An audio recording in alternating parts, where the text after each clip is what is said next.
Hey guys, welcome. We are going to be talking about tools today, specifically about how to clean your tools and keep them nice and pretty so that people are excited for you to cut their hair and your tools aren't dirty.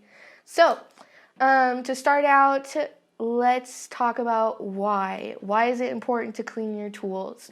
So, a lot of people probably don't realize this, but your heads are actually pretty dirty.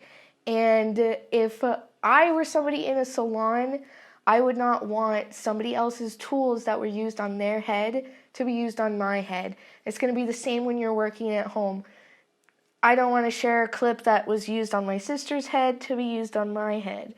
So it's really important to clean your tools so that you don't spread any germs or diseases. So, talking about that, something that you're going to use to clean your tools is Barbicide. This is a concentrate. It's a germicide. It's going to get rid of all of those nasty germs that you have on your clips and your combs. You can get this at Sally's, and I believe it was $7.99 for this bottle. Because it's a concentrate, you're not going to be going through it very quickly. I probably buy another one every 6 months. So there's that.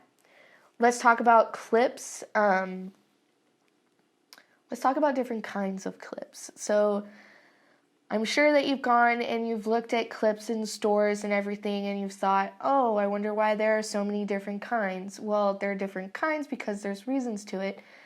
This one is it's a smaller one in length and it's kind of shallow when you open it. And it's strong. So you're going to be using this for people who have thin hair, or you're going to be using it on people's heads when you're sectioning. Smaller sections, this is going to hold it a lot better than, let's say, you use this one. As you can see, the bottom is longer and it opens up a lot wider. So this can be used for bigger sections and for people who have thicker hair. I like these. I like having a variety of both of these. These are my favorite kind because they get clean.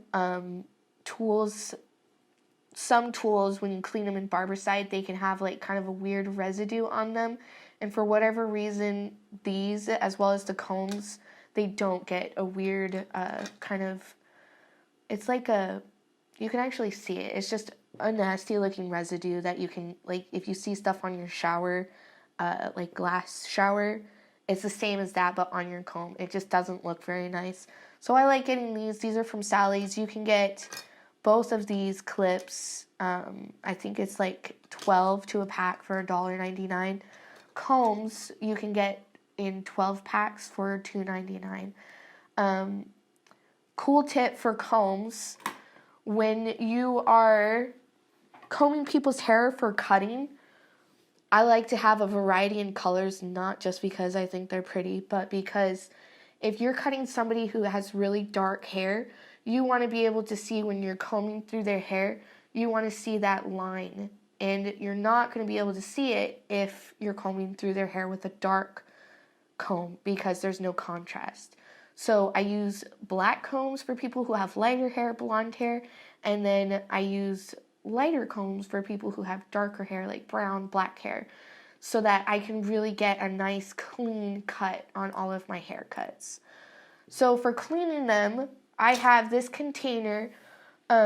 It's glass. You guys can use whatever container you want, except it should be plastic. I'm just using glass so that you guys can see it. So you're just going to put your tools inside your container. I measured out 2 cups of water. For smaller batches like this, 2 cups of water is about right.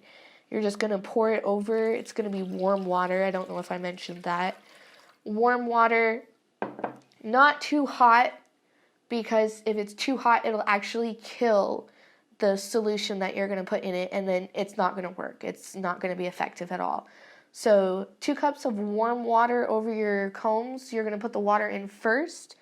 If you put the Barbicide in first, it'll actually frizz up and become like a science project, and you don't want that. So 2 cups of warm water over your combs, and then you're just going to pour, I have 2 ounces measured out here. You're going to pour that in, and it'll settle. You want everything that touches people's hair to be submerged in the water. You're going to let that sit for 10 minutes covered. When you rinse them, you're going to rinse them in lukewarm water, and then you're going to let them just sit. You don't want to dry them off with a paper towel or anything like that, because then that kind of defeats the purpose of cleaning them, because whatever, even if it's a clean towel, whatever particles that are on that towel are going to go onto your combs, and then they can go onto the person's head. So just let them air dry. Barbicide, I'm not sure if I mentioned this. Barbicide you're only going to be using on your plastic tools. If you use them on your metal ones, it will eat through the metal. Don't want to do that. So just use them on your plastic ones. You can use them on your clips or your guards, your clipper guards as well. So let's talk about our clipper guards. So I got this. You don't have to get this. It's a really nice thing to have, though. This was $5.99. It's a very nice way to store your clipper guards. It keeps them clean. It has a number that correlates with the number on your guard. I like it. It's a fantastic thing to have. I actually had never heard of one of these, and I had a lady that I was working with. I had just all of my clips in a bag, and I just threw them like in a drawer on my station, and she was like, "Oh, you shouldn't do that. You should have them in something like this." And I was like, "This is so cool. This has changed my life." I know that sounds sad, but this is a really nice thing to have. So you can clean your clipper guards in the Barbicide. Just throw them in there, make sure they're submerged, and again, just rinse them in lukewarm water and let them air dry. And this is also nice to have too, because you can let them air dry in that. So it's very cool. It keeps them up off the surface of your tabletop or whatever, and it keeps them clean. So those are your plastic tools, your clips and your combs, why it's important to clean those. So next we're going to be talking about our metal tools, our clippers and our scissors, and the products that you're going to use to clean those.